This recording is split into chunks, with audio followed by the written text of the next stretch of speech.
Hello and welcome back to Lorcana Villain. My name is Baker, and today we're taking a look at the top 8 deck lists for a 1K event that took place at Mighty Meeple. This event was in Concord, Massachusetts.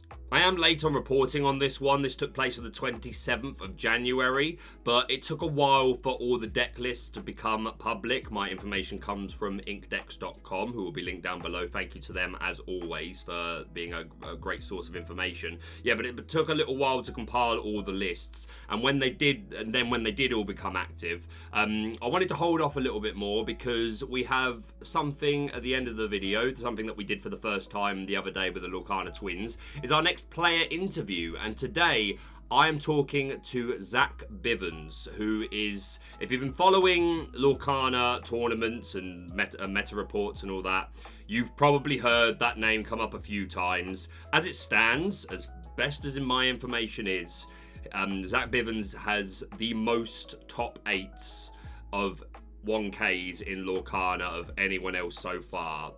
They won this event that we're about to talk about, and that makes it 9 top cuts in general for them and a couple of wins. So clearly an incredible player. I've had the pleasure of speaking to them via DMs in the past, gone for them for deck advice and just to talk about Lorcana, and they're super nice, super humble. They've done a couple of giveaways on their Twitter for their entire deck, and yeah, I think so far our most consistent player. Most of their experience is real cardboard, but they've got a couple of good tops or good placements for online tournaments as well. So yeah, it was an absolute pleasure to talk to Zach. I've already had the conversation with him, but that will come at the end. And yeah, he will give his insights into his deck for this tournament, and we'll talk about Lorcana as a whole. Just as a note for the interview, we had our call over Discord, which can be laggy, can sometimes just cut out sound. So unfortunately, the video is quite often out of sync. I've done my best to tidy it up and clean it up. But then there are also a couple of points where Zach will start talking and Discord doesn't catch him until the 3rd or 4th word, which may be a little bit annoying, but I think most of the conversation is understandable and hopefully very enlightening. So in the future, doing these, I'll look to switch to Zoom or something like that. So I do apologise that it isn't the best quality in the world, but hopefully you're still able to enjoy it and get something out of it. But for now, we're going to take a look at the top 8 deck lists. We do have 5 Ruby Amethysts and 3 Steel Amber Songs, but it's data that we want to take a look at. We've not got long left to go of this meta, and Steel Amber Songs having a sudden resurgence after kind of falling off the last couple of weeks. So let's take a look at the top 8 deck lists. This video is sponsored by Card Market. If you're looking for Lorcana singles, go check out Card Market. So as I said, in first place, taking home the trophy was Zack Bivens, who piloted Steel Amber Heroic Song. So a big emphasis on the Sleepy's flute here. Whenever you play a song, you can tilt the flute to immediately gain a lore. So we've got a lot of songs here. Also 4 copies of Ballroom Sensation Cinderella with that Singer 3 to easily sing songs like that, The Storm Rage On, Strength for a Raging Fire, and World's Greatest Criminal Mind. We're not seeing a Stout-Hearted in this particular list. Zach will talk about that later. But we are seeing the 4/4 Hercules line. The 2-drop with a 2/3 stat line, 3 wall power, keeping him out of the range of a lot of these 2 damage actions and songs. And of course, Hercules, being able to shift into him turn 4, big old stat line, hitting for 6. Resist 2 is nice and provides a good answer in general to the Tiana Bodyguard decks, which are rising in popularity. So great to see Hercules here getting his flowers. We've got 2 copies of Prince Eric with that Challenger 2, making him a 3/3. Again, 3 wall power keeps him out of range of a lot of these 2 damage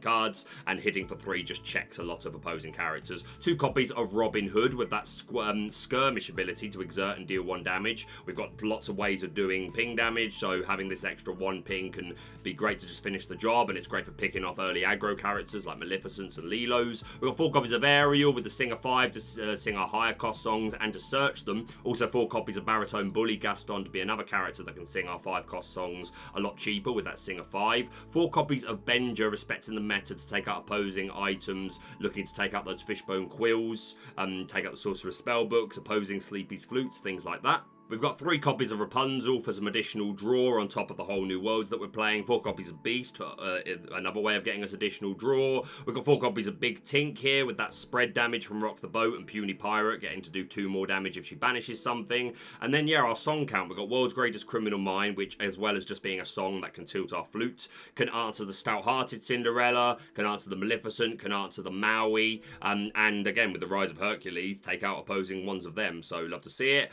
Storm Rage on, doing 2 damage and drawing a card. Strength for a Raging Fire, doing 1 damage for each character that we've got. Whole New World for the hand refresh, and Grab Your Swords for some spread chip damage. So Steel Amber songs looking real good. We'll talk with Zach a little bit more at the end about this list, so I won't say much more other than congratulations to Zach.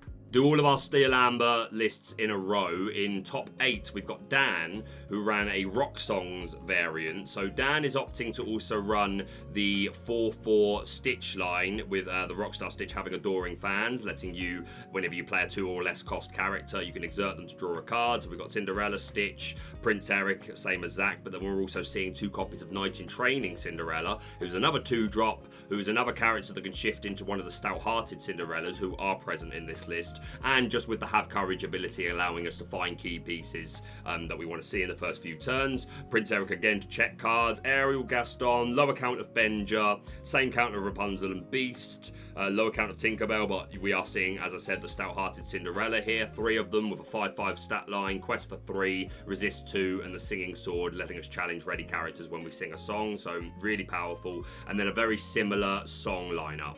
An identical song lineup, actually, yeah, so same songs, same non-character cards, but yeah, obviously opting for the Stitch package and to play the Stout-Hearted and have more shift targets for that, as opposed to the Hercules in Zach's list and higher Benja count, but led down to a top 8 finish, so congratulations to them. And our last Steel Amber list, but this is a Tiana Bodyguards version, we've got Russell. So Tiana here, obviously, with a 1/4 stat line, 4 cost uninkable, quest for 2, and resist 2, making her quite difficult to get rid of, and her ability when she's exerted and we have no cards in our hand, our opponent can't play actions, so locking them out of those Be Prepared, the whole new world, Grab Your Swords, a bunch of stuff just absolutely shut down. We've got aggro characters here, we've got Lilo, we've got 4 Ballroom Sensation Cinderella, and 2 Knight in Training, and we do see the 4 Stout-Hearted as well. Sorry, I missed that for a second. 4 Bodyguard Simba to protect our aggro characters and protect our Tiana. Also Hercules and the Prince here, additional bodyguards to protect our Tiana, and slightly different. Prince quests a little higher and has resist 1, but for a 1/3 stat line, and Hercules only quests for 1, but has a 3/3 stat line. So he does take out the challenging Madam Mim Fox, but good to have them both. We've got 4 copies of Doc to lower our character costs. Also 4 copies of Mufasa. Only 6 songs in here, so good odds to hit non-characters off of this. Just being able to keep tempo whenever it's removed, getting another character off the top of our deck. 2 copies of Tragic Hero Beast for the additional card draw. The Stitch Engine. We're also seeing 4 copies of Beast Selfless Protector. 6 cost inkable, 2/8 stat line, and shield another whenever one of your other characters would be dealt damage. Put that many damage counters on this character instead. So short of hard removal, you put this beast down next to your Tianas, even your bodyguarders, like he's just going to take the brunt of it, and 8 willpower means he's going to soak up a lot before you get through him. So definitely found Beast Defender has definitely found their niche, their place in this meta. And as I said, the 4 Cinderella, and then 2 Let the Storm Rage On, and 4 Strength of a Raging Fire. So yeah, Tiana Bodyguards is consistently topping now. If you're running Steel, run those Hercules as an answer. But yeah, congratulations to Russell. And now we'll go through all the Ruby Amethyst lists. In second place, we've got Pearson. 8 1-drops here to fuel our 4 Snake, 4 Fox. We're also running 4 Goat and 4 Rabbit. We've got 2 Kuzco here to be another character to assure that we get something down before turn 3, so that we have access to our bounce character, preferably our Madam Mim. And again, Kuzco is good for pushing into the Be Prepared and not losing as much card advantage if they do play it. 4 copies of Maleficent for the card draw. We're also seeing 2 copies of Fidget as an evasive response. Probably gets most of his value from dealing with the opposing stylish Surfer minis, who we're also seeing here at 4 count. We're also running 3 Teeth and Ambitions. That's another thing that we can do to try and hurt evasives. 3 copies of Maui, 3 copies of Tremaine, 3 Ursula, 2 Elsa, and 2 Maleficent. So a nice high count of these high-end characters, so hoping to have a very good late game. Mentioned the Teeth and Ambitions, 4 Friends, and 4 Be Prepared. So yeah, more top heavy than some Ruby Amethyst lists we're seeing. Not seeing the Peter Pan Shadow, but a combination of Fidget and Teeth and Ambitions is probably enough to do the job a lot of the time. Not seeing Crab here either, but led Pearson all the way to 2nd place, so clearly it was enough for them, so congratulations. Next up in top 4, we've got Bruce, who opted for only 6 1-drops, but 3 Kuzcos, only 3 Maleficent here. We're seeing the 3 Ursula, the 1 Elsa, and 4 Maleficent, very high on the Maleficent count, and a full 4 Lady Tremaine. No Yzmas that we've seen so far as well. 3 Teeth and Ambitions, 4 Friends on the other side, 4 Be Prepared, and 1 copy of the Sorcerer's Spellbook. Not much. The Teeth and Ambitions obviously can be a soft, evasive answer in conjunction with Mini. But yeah, not a lot of answers to evasive other than that, but clearly was enough to do the job for them. So congratulations to Bruce on a top 4 finish. There is one more Ruby Amethyst list in the top 4, but we'll do that one last because it's the most interesting in my opinion. So moving into the Ruby Amethyst in top 8, we've got Jose, which I hope I'm saying right. 7 1-drops, all in on 4 Kuzcos here. 4 Snake, 4 Fox, 4 Goat, only 3 Rabbit, all in on the Maleficent. We've got 2 Crab here to work with our, to boost our characters, to get to high numbers and works well with Surfer. Mini to take out opposing evasive. Also 2 copies of Fidget here to deal with the evasive. 4 Maui, 3 Tremaine, 3 Ursula, and 1 Elsa, so less top heavy, but this looks enough to me. 3 Teeth and Ambitions, 4 Friends, 4 Be Prepared, and 1 copy of the Sorcerer's Spellbook. So again, seeing the Fidget and the Crab to be our evasive answer. Less Peter Pan Shadow in this particular event, but did very well for Jose, so congratulations to them. Also in top 8, we've got King, with a couple of unique things here. 8 1-drops, 3 Kuzcos. We're seeing the 2 Crab to boost our characters. Good for working with our Mini. But we're also seeing, we're not seeing Fidget or Peter Pan Shadow, but we are seeing 2 copies of You Can Fly, which has popped up a couple of times recently. Chosen character gains evasive into the start of your next turn, so letting you deal with opposing evasive sort of out of nowhere, and also just make your characters more annoying. Suddenly now they have to have hard removal for it, or an evasive answer of their own. But again, if you're giving evasive to something like Ursula, then very unlikely just their evasive character is dealing with that. So yeah, You Can Fly popping up a little bit more, and we're seeing 1 copy of Magic Broom. Good for like recycling the Be Prepared.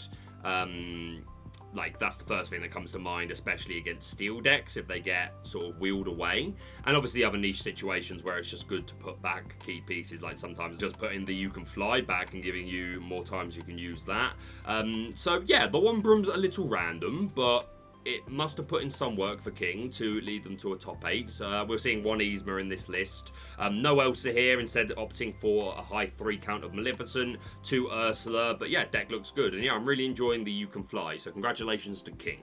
And our final Ruby Amethyst list, finishing in top 4, we've got Sam with some bounce challengers. Love the challenger archetype. So we've got Shere Khan here, 3-cost Inkable, 3/3, quest for 1, and the ability Don't Insult My Intelligence. Whenever one of your characters challenges another character, gain 1 lore. So we just want to challenge as much as we can and just gain lore the Shere Khan way. We've got a copy of Scar here, who's a good rush character to get that off out of nowhere. And again, the daddy isn't here to save you, re-readying him whenever he banishes a character is something that can come up and really wipe boards. We're also seeing a 3/3 line of Aladdin, Street Rat, and Heroic Outlaw. Just the Street Rat takes a lore away from our opponent, and of course we're running bounce cards like Snakes and Foxes so that we can reuse that to get some real lore denial. And of course the Heroic Outlaw, Shift for 5, Quest for 2, 5/5 stat line, and Daring Exploit. Whenever this character banishes another character in a challenge during your turn, you gain 2 lore and each opponent loses 2 lore. I've really liked Aladdin for a lot of this format just because, especially against Ruby Amethyst, or to be fair, against like Flute Song lists, people are just running away with lore without questing. They're doing it with goats and flutes and things like that. And I think Aladdin's just a great way of helping you keep pace and storm out in front. And again, it's going to work if we've got Shere Khan on the board, then we're gaining even more lore. We're also running the LeFou loop here. Arthur with the student ability, whenever he quests, return another character of yours to your hand to gain 2 lore. And the LeFou to keep re-readying him and then request the Arthur to return the LeFou, put the LeFou 2 back down, and just basically say this is going to keep happening unless you have some hard removal for these characters. Also 2 copies of Pinocchio here with the Telling Lies ability, exerting a character when he enters play. Exerting characters is always good, and especially is going to help. We're a challenger deck. We want to benefit from Shere Khan as much as possible, and of course Aladdin being able to challenge, so some great synergy here. 6 1-drops, 6 1/3 1-drops, and then 4 copies of Pascal as well, so really good odds to get down a turn 1 character. 3 Maleficent for the card draw, only 3 Goat, 4 Rabbit, 3 Tremaine, 3 Maui, but yeah, no Ursula, no Elsa, no Maleficent, but yeah, if you're going to include these cards like a 6 line of Aladdin and the 3 Shere Khans, you got to find space with the Pinocchios. So yeah, you got to make cuts somewhere. But yeah, this deck looks a lot of fun. Challenges is something that I really liked the idea of, right, when we saw things like Shere Khan. And obviously there's the Queen of Hearts, who lets you draw whenever a character challenges. Sam opted not to play that. But yeah, really liked the challenger archetype, and it's not really performed great. So really good to see Sam lead Shere Khan to a top 4 in this particular tournament. So huge congratulations to them. And that is it for the top 8 deck list for the Mighty Meeple 1K. And as promised, we are joined by a man who is writing his legend in Lorcana, and we're not even on set 3 yet. We have Zack Bivens with us. Hello, my friend. How are you doing? Too kind. Good to be here. Thanks for the invite. Oh, no, you're welcome. And I'm not even being kind. I'm just sort of saying it how it is now, because this is the 9th top cut in a 1K. Yeah, so I've won 2 1K so far and made top 8 at 7 other ones, so 9 top 8 so far. 9 top 8s, and that is undeniably the most consistent that we've seen so far in Lorcana, at least for all the events that I'm covering, and I get most of them. I miss 1 or 2, but I pretty much cover at least the big ones, so 100% our most consistent Lorcana player here. And from following you on social media, obviously this is our first time actually having a verbal conversation. We've spoke over Twitter, both publicly and via DMs. I've come to you for deck help, and we've had a couple of chats about Lorcana and Disney, but always been super humble, super kind. Is it 2 giveaways now for your entire deck? Is it 2 now you've done? So I did 1 in set 1, gave away the whole deck when I won the tournament, and then set 2, right at the beginning, I just gave away all my cards, so especially set 1, it was really hard to get cards, and everyone showed me such awesome support. That's an amazing way of giving back to the... Why not? Yeah, absolutely. Pretty cool thing to do. Great way to give back to the community. So absolutely go follow Zach, not only for the potential for deck giveaways, but just the Lorcana guidance, and just as far as I'm concerned, a role model in the community. But I've got a lot I want to talk to you about. The winner of our recent 1K. So we're going to talk all about that particular run. But to start us off, what's your history with trading card games in general? Talk us through your experiences with, like, before Lorcana. So 31 years old, and I've been playing trading card games for probably 20 years now. Since like day 1 Pokemon and Yu-Gi-Oh came out, I was in elementary school. Started playing those. Been ranked in the top 10 in Pokemon for years. Played a ton of different card games along the way at the highest levels. So just basically all I do is my life, trading card games. So huge history there. You're living the TCG life, and you what is it, your Pokemon? You were world rank, was it 7th or 8th or around that number at one point? The best I can remember is 9th in the world. I probably was higher and just wasn't paying enough attention. But yeah, I know for sure I was 9th in the world, 2nd in North America. So I was up there. And you mentioned Yu-Gi-Oh! That is my history as well. Pokemon, when I was a kid, I had the cards, but had no idea how to play. I'm 33, so I'm a couple of years older, but around the same sort of point. So when Pokemon first came out, I was just like, I had them because I liked the show. Had no interest, I didn't know how to play, had no interest in learning how to play. But then a few years later, when I got into Yu-Gi-Oh! And I was like, oh, and you can get the actual cards for this. That's what got me actually interested in playing TCGs and just falling in love with the strategic nature of it. So we could probably talk Yu-Gi-Oh! For this entire video, but we'll resist the temptation. Maybe in the future we'll have a full-on... That maybe that's a project we'll do one day. We'll play old school GOAT format or something on, I think it's Dueling Network or whatever. That still works. Dude, I love We'll absolutely do that one day on the channel. We'll play some Yu-Gi-Oh! But let's move on. What made you pick up Lorcana? Obviously, you love trading card games, so that in itself was a temptation. But you're wearing a Mickey top. You're clearly a Disney fan. Tell us about that. Just the second that I heard about it, I just knew without a doubt that a card game backed by such a massive company like Disney. They said they'd been working on it for like 4 years or something like that. I just knew it was going to be an instant success. I know it's going to be here for the long haul. Yeah. Just saw a lot of potential with it. Yeah, I really think it could be in the conversation with Pokemon, Yu-Gi-Oh, and all that someday. Oh, absolutely. Like, when it first came out, I remember going to my LGS and really hyping it up and, like, talking similar vibes to what you just gave. And I met a lot of, like, we'll see. A lot of, like, doubt that it was just going to fall off. And don't get me wrong, I know there have been past Disney trading card games that have failed. But to look at this, like just one look at it, plus the Disney IP, and seeing that, like all the individual art, they've not just lifted anything to cut corners. Like for me, you could just tell this is something special, 100%, right? Absolutely. I think this is a proper card game. I feel like Disney's had a proper trading game. So yeah, some have failed in the past, but I don't think anything like this. So I think this definitely stands out, and it's just obvious it's going places. So obviously you see yourself being in Lorcana for the long haul, which is great to hear, and 9 top cuts so far. The latest of which being the Mighty Meeple. I called it the Memphis something before we started. I have no idea where that came from. But Mighty Meeple 1K. You took Steel Amber Songs. Now, you I think it was fairly recently another 1K that you topped where you were running Amethyst Steel. Which event was that? Could you remind me? Played Amethyst Steel at the shop was called, I think it's called Pair of Dice Games and Comics or something like that. So I took it was a 2K there. Yeah. So it was a 2K there. 2K. Made the top 8 there. And I also played it in a really big online event. There was like 250 players or something. And I had 7 wins and 1 loss. And unfortunately, because of my tiebreakers, I finished in 9th place. So I just missed the top 8 in that one. So I played it twice, top 8, and then that unfortunate 9th place. The 9th place has got to hurt, but obviously it was performing well for you. But what made you decide to switch to the Steel Amber Flute Song that you decided to play for this event?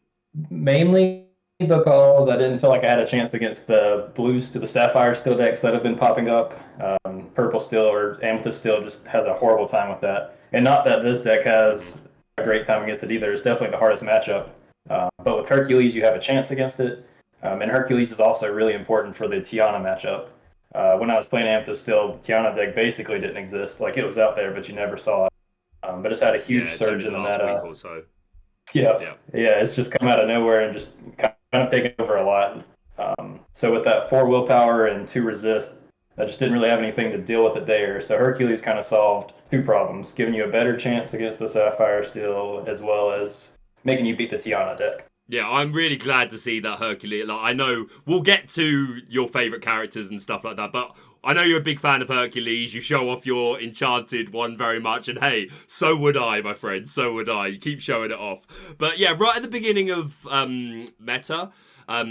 this season, Chapter 2, I really liked Hercules. Like my first build of Steel Amber Songs, like as soon as the stuff was like available to play online, I had Hercules, and it was performing okay. But then as tournaments started coming and like no one was playing it, so I started thinking, okay, maybe I'm off the mark here, and like it's not as good. And I think it was just about. Maybe you'll agree, maybe you'll disagree. You can educate me. It's more about it's found its place directly because of Tiana and like her emergence in the meta. Do you think that's the case? Yeah, you were ahead of your time, my friend. Yeah, Hercules it's just popped up out of a necessity, basically. You need it, otherwise you can't get through Tiana.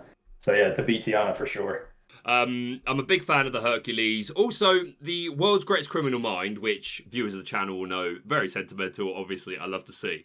But whenever I see this in lists, I'm always saying, this to me is just to answer the Stout-Hearted Cinderella and you can also deal with the Maui and the Maleficent this way. Obviously now more prominent, it can deal with opposing Hercules.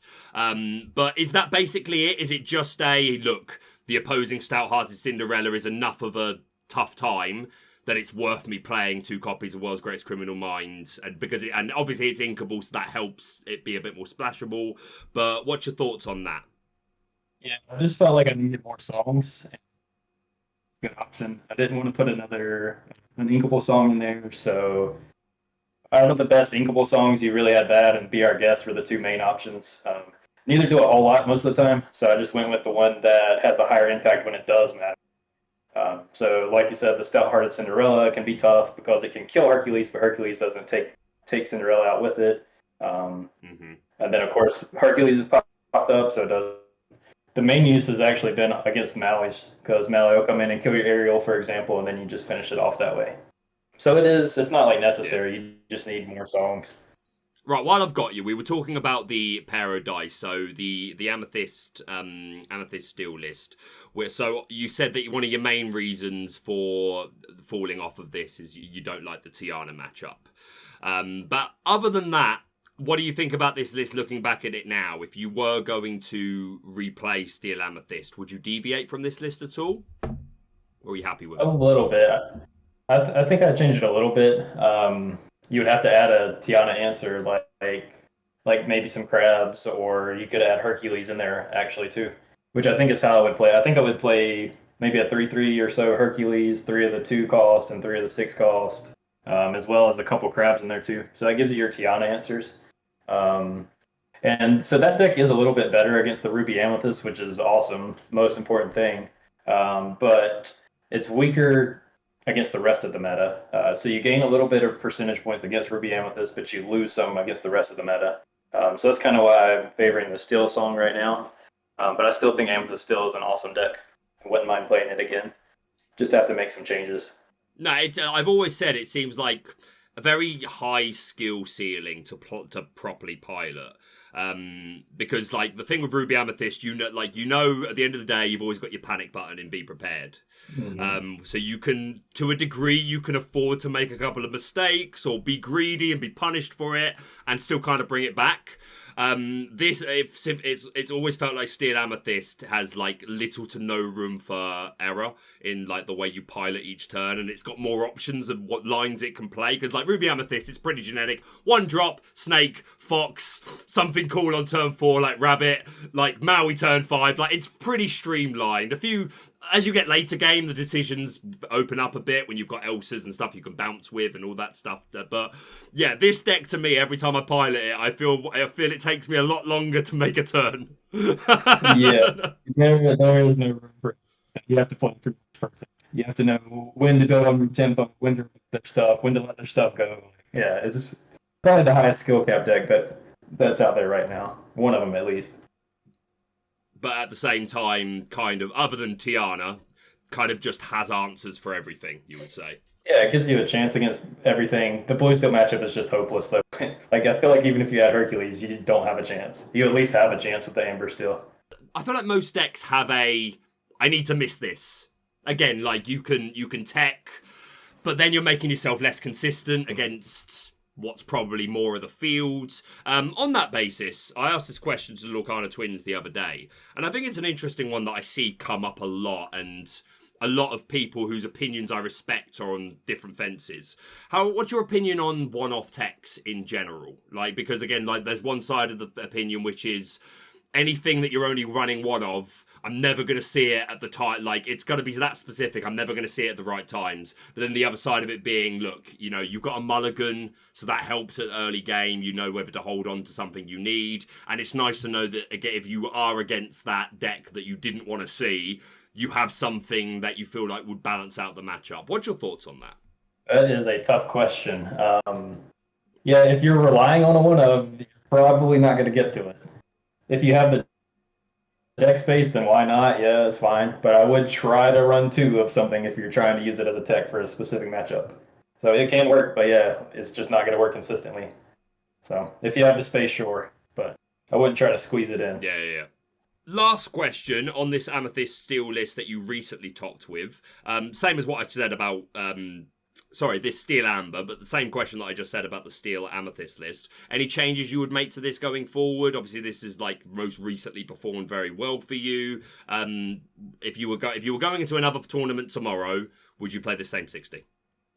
I would change it a little. I think you need a couple more of the one drops, like I would go with the 1/3 Tiana, the one cost one, mainly just for the Ruby Amethyst matchup because on turn 7 when they be prepared you need to play 2 characters the following turn, or else Lady Tremaine will just come in and destroy whatever character you had. So you just need a few more lower cost characters to play around Tremaine. So I beat all 3 Ruby Amethysts that I played, but they were always close games and definitely got hit hard by a Tremaine after Be Prepared when I didn't have the smaller characters. So you can cut like a Benja. I played 4 because taking out the Fishbone Quills immediately in the Sapphire Steel matchup is how you steal games from them. So you could cut a Benja. I think you could cut the 4th Gaston probably. And then find a space somewhere else, maybe one of the Rapunzels or something, to get in probably 3 of those one cost Tianas. But otherwise, I'd pretty much keep it the same. Looking at the, because this top 8 was 5 Ruby Amethyst and then 3 Steel Amber. Obviously, one of the Steel Amber was a Tiana Bodyguards. Mm-hmm. But Dan here played a flute version, same as you. Opted to go for the Stitch engine, opted to go for the Knight in Training, and they are running Stout-Hearted Cinderella. Is there a reason you didn't run the Stout-Hearted Cinderella, or something you don't like about it in this particular event? So first of all, space. I mean, when you have 4 little, when you use 8 spaces for Hercules, it's hard to fit those in. But the other reason is because the 2 cost Hercules has 3 strength, and that's a world of difference right now versus 2 strength. So the little Cinderellas die instantly. Everyone prioritizes getting them off the field. So it's a lot harder to find opportunities to shift into the Stout-Hearted Cinderella. But that 3 strength on the little Hercules really keeps it alive. Plus, you shift the turn sooner. I just valued the Hercules a lot more and didn't want to put deck spaces into like another shift target. And it's worth saying that I played him in the top 8 and beat him in the top 8. Cinderella should have the advantage over Hercules. I was able to take it out without even playing the Criminal Minds on the Cinderella. Just being faster with the Hercules makes a big difference. Yeah, like again, right from the beginning, I was like, this is a turn 4 Maui, but better. Essentially, it's just so fast. But yeah, really glad to see Hercules getting his flowers is how I put it in my video the other day. Awesome. So moving away from this tournament, but still on the topic of Lorcana for now, we are very close to set 3 into the Inklands. Are you caught up on all the cards that have been revealed thus far? Probably not caught up. I've seen some that I like. I'm the worst person when it comes to looking at stuff ahead of time because I'm still playing in tournaments this format, so I'm still focused on set 2 mode. But I have seen some things that I've liked so far. Mainly those new Pluto cards. I really love that. Both of them are awesome. The one cost is really good, and I think it slots really easily into the Ruby Amber Mufasa deck. Yeah. I think it's a great deck, but it's been held back.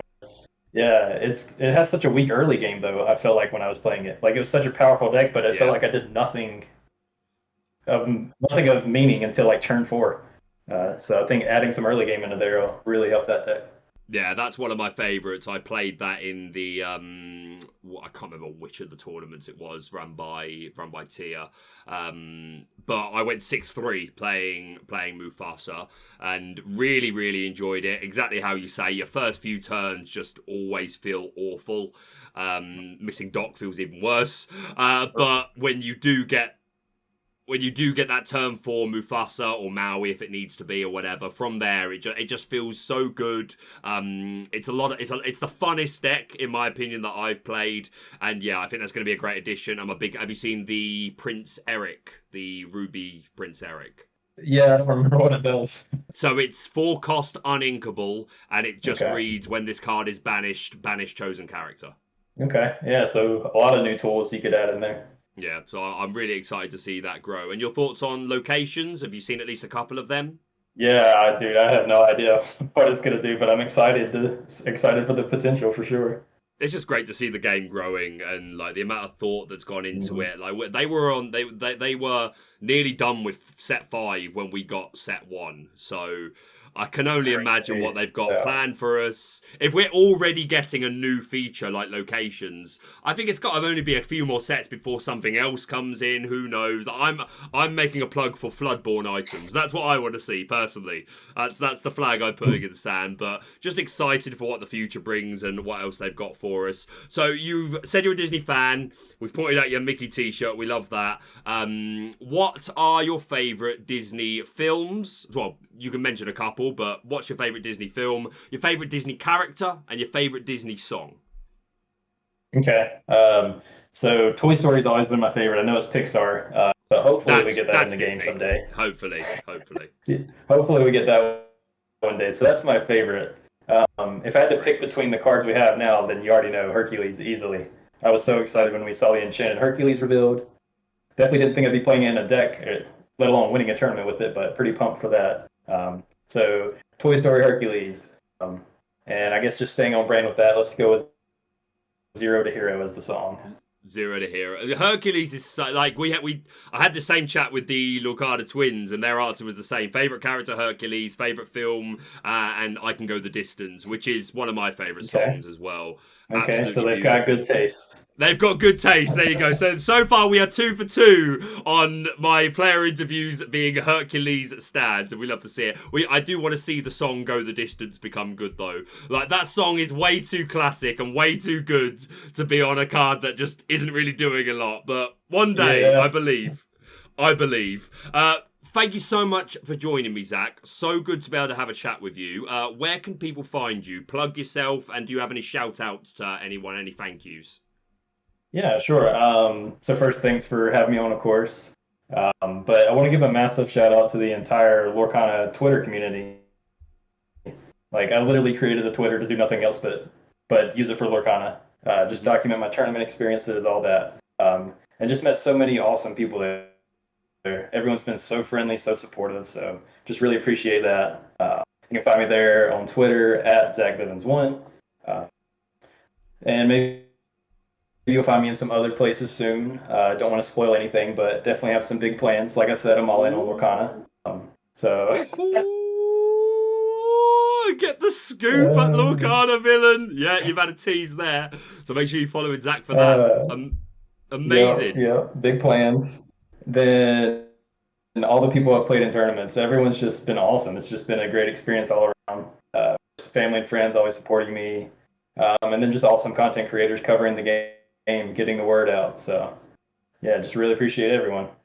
And that is it for the top 8 deck lists for the Mighty Meeple event and interview with winner Zack Bivens. An absolute pleasure to get to speak to Zach. Really, really nice guy. As I said, I think a role model in the community and definitely one of our most successful players so far. And I have no doubt they will continue to go on and, as I said, etch their name in the legend of Lorcana. But that's it from me for now. Thank you so much for watching. If you're brand new to the channel, please subscribe for all things Lorcana. Hit the like button to show your support, and we'll see you soon.